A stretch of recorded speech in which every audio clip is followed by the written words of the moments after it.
Un poeta del siglo pasado dijo una expresión que con el tiempo ha llegado a convertirse en una cita célebre y encaja muy bien con el tema del que vamos a hablar hoy. Él dijo: cada vez que perdemos el ánimo, perdemos muchos días de nuestra vida.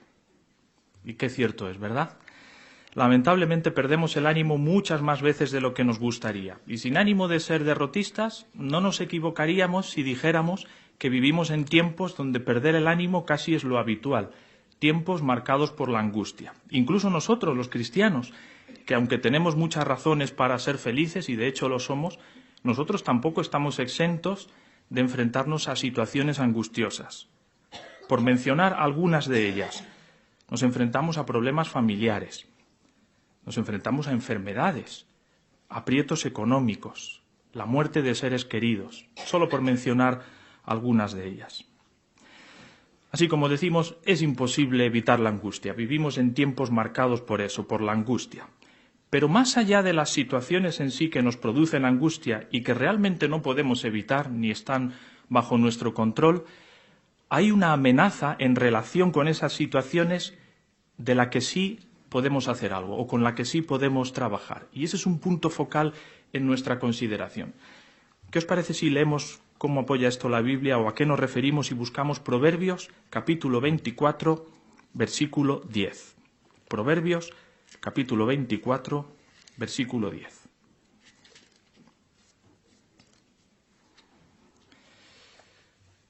¿Te has mostrado desanimado en el día de la angustia? Tu poder será escaso. ¿Cuál es la amenaza de la que estamos hablando? Pues como bien dice la Biblia, cuando uno se enfrenta al desánimo y a la angustia, inevitablemente nuestro poder se ve afectado, merma, escasea. Podemos entender eso con facilidad si pensamos en nuestro poder físico. ¿Qué nos ocurre cuando nos enfrentamos a la angustia? Pues nos sentimos más cansados, nos sentimos con menos fuerzas, con más agotamiento. Y si eso es hasta cierto grado grave o preocupante en sentido físico, lo es más aún en sentido espiritual, porque este principio también se cumple en ese otro ámbito. Cuando estamos desanimados por una situación angustiosa, nuestro poder espiritual está expuesto a ser más escaso. Por ejemplo, uno se siente más desanimado o con menos fuerzas para acudir a las reuniones, para mostrarse entusiasta en las actividades cristianas y a veces incluso con pocas fuerzas siquiera para orar a Jehová, aun cuando sabemos qué es lo que deberíamos hacer, pero es el resultado de la angustia, del desánimo. Nuestro poder es escaso. Así, más grave incluso que la situación que nos causa angustia, a veces es el resultado que esa situación podría tener en nuestra espiritualidad, en nuestra relación con Jehová, que en definitiva es la posesión más valiosa y más importante que tenemos. Por lo tanto, la pregunta sería: ¿es posible enfrentarse a situaciones angustiosas que están fuera de nuestro alcance y que no podemos evitar y a la vez mantener nuestra espiritualidad en un nivel alto, que no merme, que no sea escasa, como hemos leído en la Biblia? Bueno, pues felizmente la respuesta es sí. ¿Por qué podemos decir eso? Pues un principio clave en nuestra consideración es el Salmo 37-39, que podemos leer juntos. Salmo 37-39, que da tema o soporta el tema de nuestro discurso. La salvación de los justos proviene de Jehová, y notemos ahora la siguiente expresión: Él es su plaza fuerte en el tiempo de angustia. Por lo tanto, las situaciones de angustia son inevitables, no dependen de nosotros, se presentan, pero la clave para mantener nuestra espiritualidad en esas situaciones es hacer de Jehová nuestra plaza fuerte. Él es la plaza fuerte en tiempo de angustia. ¿Y cómo lo hace Jehová? ¿Cómo llega a ser Él nuestra plaza fuerte?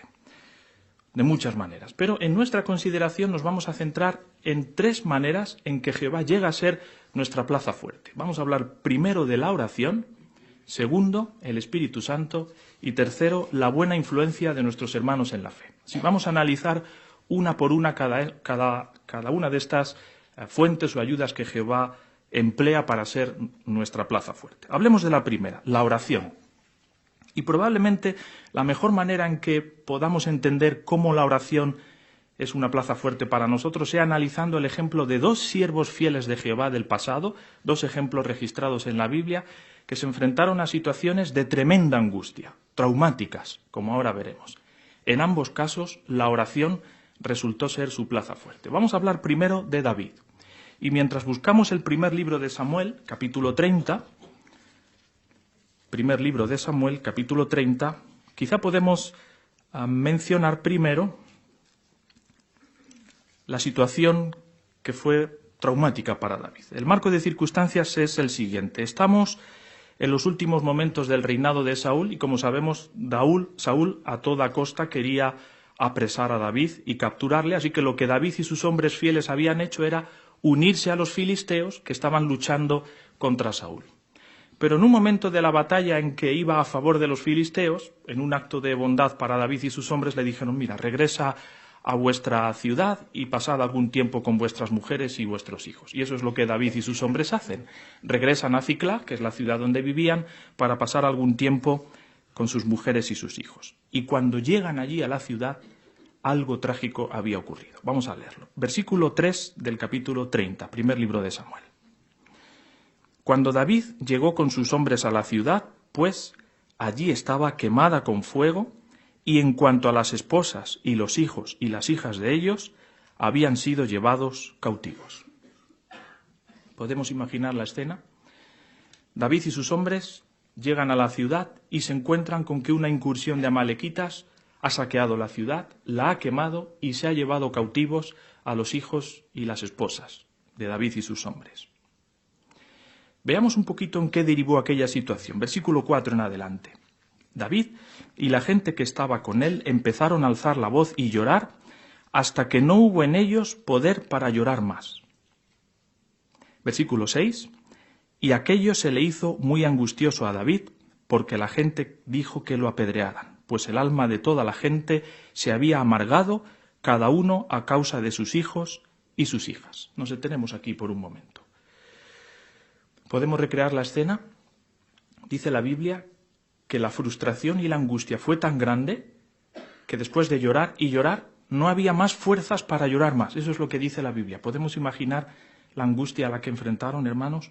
O pensemos más específicamente en el caso de David, que sus hombres, fieles, en el desazón de la angustia y tratando en la desesperación de buscar algún culpable, pensaron que David era el responsable de todo aquello. Y hasta tal grado querían expresar su frustración que pensaron que había que apedrear a David por lo que había ocurrido, cuando David obviamente no tenía ninguna culpa por lo que había pasado, pero era tanta la angustia, tanto el desazón y la frustración, que se creó aquella situación tan paradójica. David tratando de convencerles para no apedrearle porque él no era el responsable. ¿Cómo nos habríamos sentido nosotros en una situación así? ¿Qué hizo David? La última frase del versículo 6 que no leímos. De modo que David recurrió a fortalecerse mediante Jehová su Dios. Este es el punto clave. Cuando uno piensa en la escena, quizá desde un punto de vista técnico, militar, por decirlo de alguna manera, quizá podríamos pensar que lo urgente en ese momento era, tal y como habían llegado, volver a reunir a sus hombres, volver a reunir sus armas e ir sin perder ni un solo minuto en busca de los amalequitas y tratar de recuperar a las esposas y los hijos. Organizar de nuevo el viaje y sin perder más tiempo salir. Y francamente, si lo hubieran hecho, no lo hubiéramos objetado. Hubiéramos pensado que es lo más razonable en vista de las circunstancias, no perder ni siquiera un minuto. Lo hicieron, es cierto que lo hicieron. Pero antes de todo eso, lo que David hizo es lo que acabamos de leer. Recurrió a Jehová para fortalecerse. Porque David entendía muy bien que la única manera de recuperar el ánimo, las fuerzas y el poder necesario para enfrentar esa situación era a través de la oración. Necesitaba fortalecerse y no había otro camino que conseguirlo a través de Jehová. No importa cuánta prisa hubiera para emprender de nuevo la recuperación de los cautivos. Lo primero era acudir a Jehová en oración. Veamos un segundo ejemplo, en este mismo libro, el primer libro de Samuel, pero ahora en el capítulo 1. Vamos a hablar de Ana. Primer libro de Samuel, retrocedemos al capítulo 1. La situación de Ana también era una situación angustiosa. Como bien sabemos, ella era estéril y eso significaba que no podía tener hijos. Quizá en nuestros tiempos eso no represente una situación tan angustiosa para una mujer, pero en el tiempo del que estamos hablando, en aquel momento, ser estéril era una situación de mucha angustia para una mujer, no poder tener hijos. Y esa era la situación de Ana. Así que el primer capítulo nos da algunas pistas de hasta dónde llegaba la angustia de Ana. Por ejemplo, podemos leer en el versículo 7, en la parte B del versículo, la última frase: así la irritaba, está hablando de la otra esposa, así la irritaba de manera que ella lloraba y no comía. Ana lloraba y no comía. Una consecuencia natural de la angustia. Uno pierde el apetito, llora, no come. En una situación así, ¿qué es lo que hizo Ana? Pues tenemos también algunas pistas en este capítulo. Por ejemplo, el versículo 10, en la parte hacia la mitad del versículo, menciona: ella estaba amargada de alma y se puso a orar a Jehová y llorar profusamente. Así que de nuevo, igual que David, para Ana la oración era la manera de buscar alivio en la angustia. O leamos lo que dice el versículo 12, la primera frase simplemente. Sucedió que mientras ella oraba prolongadamente delante de Jehová. Sí, orar prolongadamente delante de Jehová. No era una oración rápida, rutinaria, era una oración prolongada en la que Ana encontraba la manera y el medio para expresar y sacar a flote su angustia. ¿Qué ocurrió después de orar? Bueno, si leemos el versículo 17 ahora, versículo 18, la mitad del versículo, dice que, después de que Ana hubiese orado a Jehová, como hemos mencionado, dice que la mujer procedió a irse por su camino y a comer, y notemos esta expresión: y su rostro no volvió a mostrar preocupación por su propia situación. ¿Ocurrió esto porque Ana acababa de descubrir que estaba embarazada? No, no es así. Eso ocurrió, pero un año más tarde, en este momento en particular que hemos leído, Ana seguía siendo estéril. El problema seguía ahí. La situación angustiosa permanecía, pero algo había cambiado. La Biblia dice que después de orar a Jehová de esa manera, su rostro no volvió a mostrar preocupación por su propia situación. ¿Notamos el punto, hermanos? Eso es la manera en que la oración nos ayuda. La situación angustiosa sigue ahí. No podemos cambiarla. Permanece. Pero lo que Jehová sí nos ayuda a cambiar a veces es que no estemos preocupados por la situación. Y al fin y al cabo es la preocupación lo que nos provoca la angustia. Eso es lo que la oración puede lograr con nosotros. Arrancar o eliminar la preocupación aunque la situación angustiosa permanezca, como fue en el caso de Ana. No es algo nuevo lo que hemos mencionado. Todos hacemos uso de la oración a Jehová cuando nos encontramos angustiosos. Pero ¿no es verdad, hermanos, que a veces la presión y la angustia es tan grande y tan intensa que uno ni siquiera encuentra fuerzas para orar a Jehová? ¿No es verdad? Para orar como Ana lo hizo, de forma prolongada, aun cuando sabemos que es nuestra plaza fuerte. ¿No es cierto que uno ni siquiera tiene las fuerzas o el ánimo para dirigirse a Jehová de esta manera? Si ese fuera el caso, seguramente nos consolará saber lo que dice el Salmo 34, 18. Vamos a leerlo. Salmo 34, 18. Jehová está cerca de los que están quebrantados de corazón y salva a los que están aplastados en espíritu. La Biblia nos muestra lo que Jehová siente hacia quienes se enfrentan a una angustia extrema. Quebrantados de corazón, aplastados de espíritu. Jehová se siente cerca de ellos y los salva. Quizá una breve ilustración nos puede ayudar a entender la disposición con la que Jehová se acerca a nosotros. Pensemos en el caso de un socorrista en la playa, cuya función, como sabemos bien, es la de velar por el bienestar de los bañistas. Pero tenemos un día en la playa en el que la corriente es fuerte, El mar está bravo, es peligroso, así que el socorrista lo que hace a primera hora es avisar a todos los bañistas para que tengan cuidado con el mar, que no se bañen muy hacia el fondo, sino más bien en la orilla. Muy bien, todo el mundo toma nota del consejo, el socorrista se sube en su silla, desde la que puede ver desde lo alto a todos los bañistas, y ahora resulta que hay un bañista algo imprudente que, desoyendo el consejo, se baña hacia lo profundo y en un momento empieza a experimentar dificultades con el mar, parece como que da señales de que está luchando por mantenerse a flote, y el socorrista lo está viendo desde su posición. Podemos imaginarnos al socorrista razonando de la siguiente manera: ya se lo dije, yo ya avisé a todo el mundo de cómo estaba la situación. Aún así, él tomó esa decisión, llegó hasta el fondo, tendrá que asumir las consecuencias de su decisión. O podemos imaginar al socorrista razonando de la siguiente manera: sí, yo iría a ayudarle, si me llamara, pero no me está llamando. Yo percibo que está luchando con el mar, está tratando de mantenerse a flote, pero no oigo que esté gritando por mi ayuda. Si me avisara, si me pidiera ayuda, bajaría y le ayudaría. ¿Verdad que es vano lo que acabamos de mencionar? No tiene mucho sentido. Lo que realmente ocurriría, hermanos, es que el socorrista, en el momento en el que viera el más mínimo síntoma de que ese bañista está experimentando dificultades, saltaría como un resorte de su silla, se tiraría al mar y, a riesgo de su propia vida, haría lo indecible por salvarlo y traerle con vida. No importa si el bañista tomó una decisión poco sabia, probablemente así fue. Tampoco importa si el bañista no estaba en condiciones de gritar por ayuda de forma formal al socorrista. Él no está pensando en todo eso. Él está cerca de la persona que está experimentando esa dificultad y presta a salvarla. Pues bien, hermanos, con todo nuestro respeto para los socorristas, pero un ser humano al fin y al cabo, si un ser humano es capaz de mantener y manifestar esa actitud, ¿qué no va a hacer Jehová por nosotros?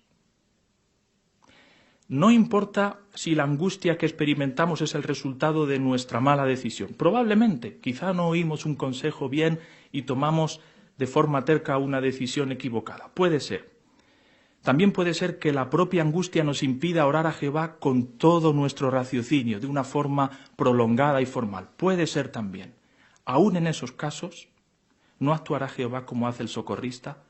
¿No se lanzará Jehová, hermanos, en nuestra ayuda, como dice la Biblia, cerca de nosotros, salvando al que está aplastado en espíritu? Sin duda, así será. Bien, pues ya hemos analizado la primera fuente que Jehová usa para ayudarnos, la oración. Vamos a hablar de la segunda. De esta precisamente habló Jesús en el Evangelio de Juan, capítulo 14, versículo 16. Vamos a leerlo. Juan 14, 16.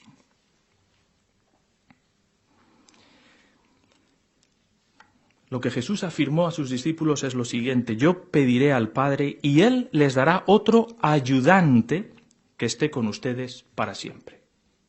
Sí, Jesús habló aquí de un ayudante, usando esta expresión y refiriéndose al Espíritu Santo. Bien, la palabra que se usó aquí y que en español estamos leyendo como ayudante, según un diccionario bíblico, sugiere dos acepciones o dos particularidades que vamos a analizar brevemente. Uno, la capacidad que este ayudante tiene, y dos, la adaptabilidad para prestar ayuda. Pues hablemos de estas dos acepciones en el caso del Espíritu Santo. ¿Tiene el Espíritu Santo capacidad? ¿Tiene poder? No hay duda. De hecho, el Espíritu Santo es la fuerza más poderosa del universo que hay. No hay otra más fuerte que el Espíritu Santo. Sabemos que gracias al Espíritu Santo, Jehová pudo crear el universo.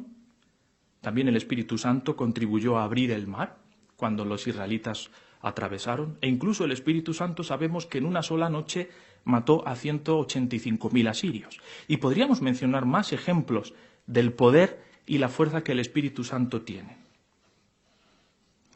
Hermanos, si el Espíritu Santo tiene esa capacidad, ¿puede haber alguna situación angustiosa que nosotros enfrentemos que esté fuera del alcance del Espíritu Santo? ¿Puede haber algún problema, alguna dificultad y que uno pueda razonar y decir, el Espíritu Santo no puede ayudarme? Cuando ha hecho todo eso que hemos mencionado, ¿No va a poder el Espíritu Santo venir en nuestra ayuda? Sin duda, lo hará. Nada se escapa a su alcance. Eso en cuanto a la capacidad. ¿Qué hay en cuanto a la adaptabilidad que el Espíritu Santo tiene?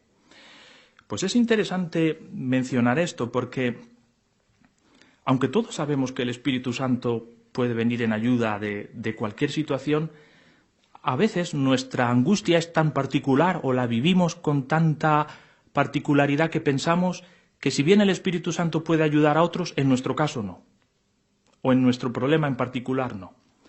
Pero el Espíritu Santo es adaptable a cualquier situación, no importa cómo sea o de la naturaleza que sea. Eso, de hecho, encaja con el significado del nombre de Jehová.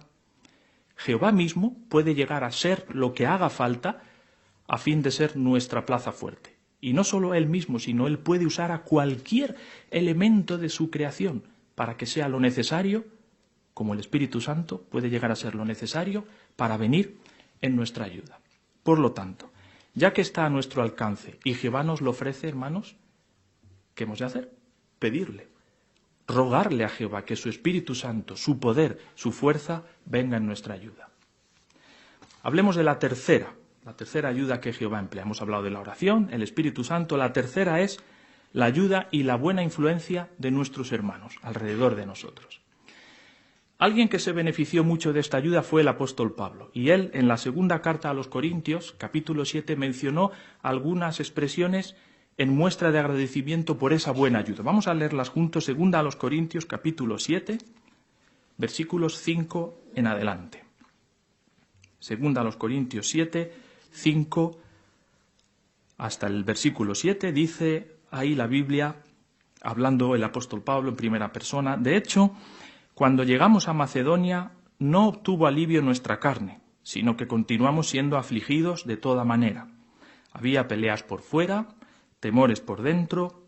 No obstante, Dios, que consuela a los abatidos, notemos ahora, nos consoló con la presencia de Tito. Y añade el versículo 7, sin embargo, no únicamente con su presencia, sino también con el consuelo con que él había sido consolado a causa de ustedes, puesto que de nuevo nos trajo noticias del anhelo de ustedes, de su lamentación, de su celo por mí, de modo que me regocijé todavía más. ¿Qué fue lo que causó consuelo al apóstol Pablo? Lo define muy bien. Primero, la presencia de Tito. Eso para él ya fue una fuente de consuelo. Y él añade, pero no solo la suya, también el consuelo con el que ustedes consolaron a él, que también vino a ser un consuelo para mí. En otras palabras, la buena influencia, la ayuda y el ánimo de sus compañeros fue, en este caso al menos, la plaza fuerte para el apóstol Pablo. Esto es un ejemplo bíblico tomado del apóstol Pablo, pero hay más ejemplos. Solo por citar un ejemplo moderno que apareció en la Atalaya hace algunos años. Tiene que ver con nuestra hermana Ana, cuyo esposo murió tras padecer una enfermedad crónica. Ella mencionó lo siguiente: las continuas palabras de apoyo y ánimo de mis hermanos en la fe, así como sus abrazos sinceros, me han permitido seguir adelante y no hundirme por completo, por lo cual doy las gracias a Jehová.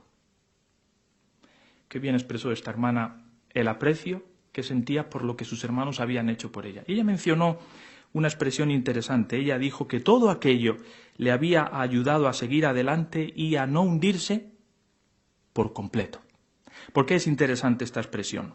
Porque lamentablemente nos hundimos a menudo. Somos humanos y la angustia es tan fuerte que a veces nos hundimos. La hermana Ana se hundió, pero lo que ella sí pudo atestiguar es que nunca por completo.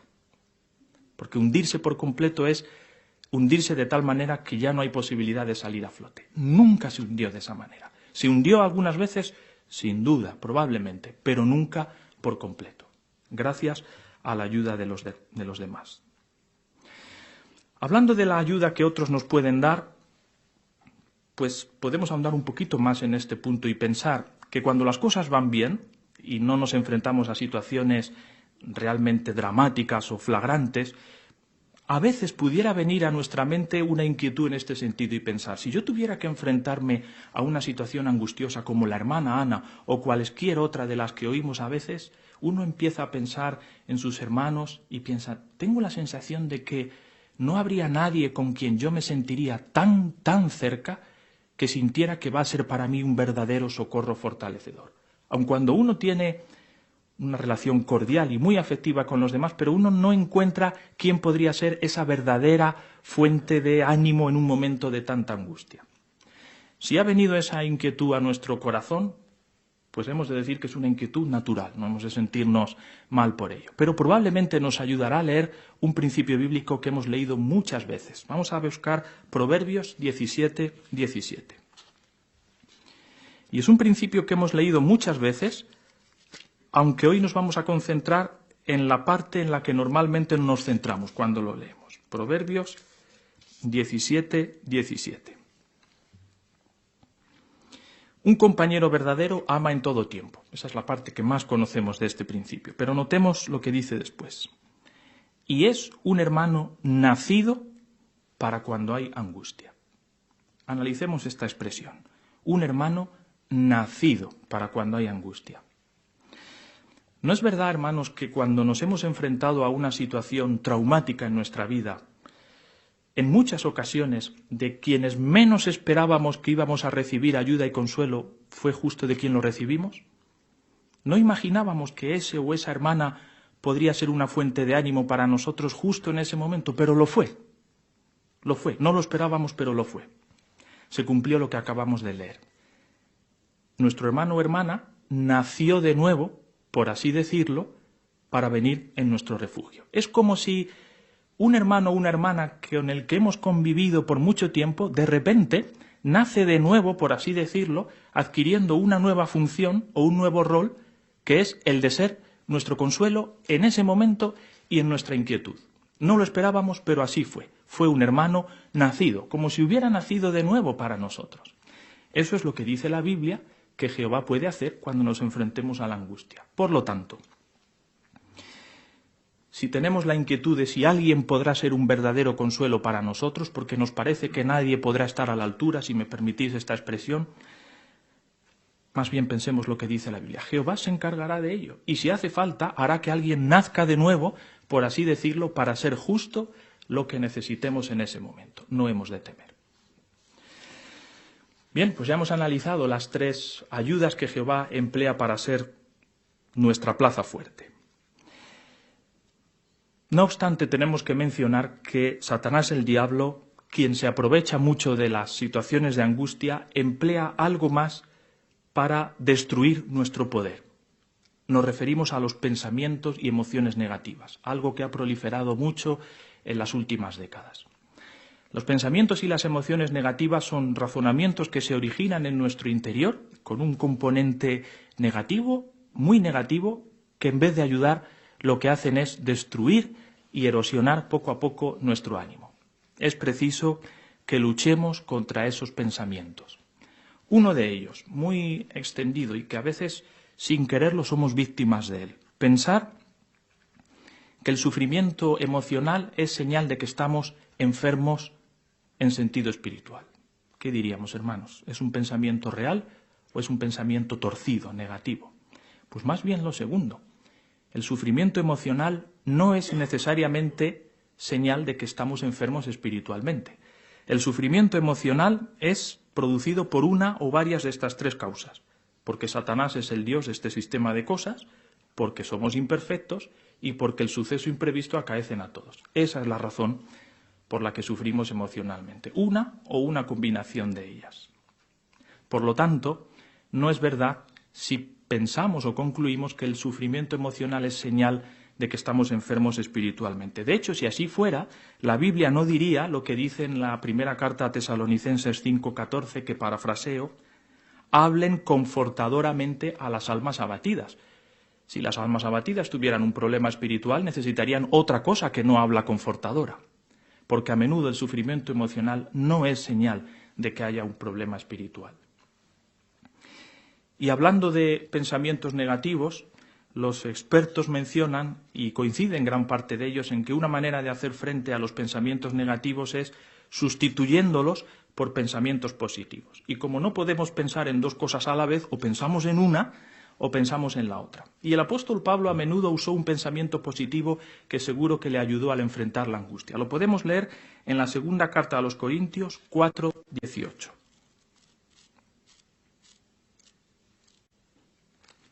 Segunda a los Corintios 4:18. Mientras tenemos los ojos fijos, no en las cosas que se ven, sino en las que no se ven, y aquí viene el pensamiento positivo, porque las cosas que se ven son temporales, pero las que no se ven son eternas. ¿Qué tiene de positivo este pensamiento? Pues en esencia lo que la Biblia viene a mencionarnos, y el apóstol Pablo así lo declaró, es que cualquier situación angustiosa que enfrentemos ahora, cualquiera, es siempre temporal. Nunca es eterna. Podrá durar más, podrá durar menos, quizá puede durar hasta el nuevo mundo, pero tiene un fin. Nunca será eterna, se acabará en algún momento. Eso es lo que dice la Biblia. Las cosas que se ven son temporales. Así, no importa qué situación angustiosa enfrentemos, queridos hermanos, tendrá un fin, porque es temporal, no es eterna. Pensar desde este enfoque seguro que nos ayudará a destruir esos otros pensamientos negativos. En resumen, tenemos que reconocer que enfrentarnos a la angustia conlleva la amenaza de que eso haga flaquear nuestra espiritualidad. Es un desafío que tenemos que enfrentar. Pero, felizmente, Jehová es nuestra plaza fuerte en esa ocasión o en esos momentos de angustia a través de 3 ayudas que hemos visto: la oración, el Espíritu Santo y la buena influencia de nuestros hermanos en la fe. Pues esa es nuestra parte, aprovecharnos de esas 3 buenas influencias, y si así lo hacemos podremos confiar en que Jehová también hará su parte, que como hemos aprendido es ser nuestra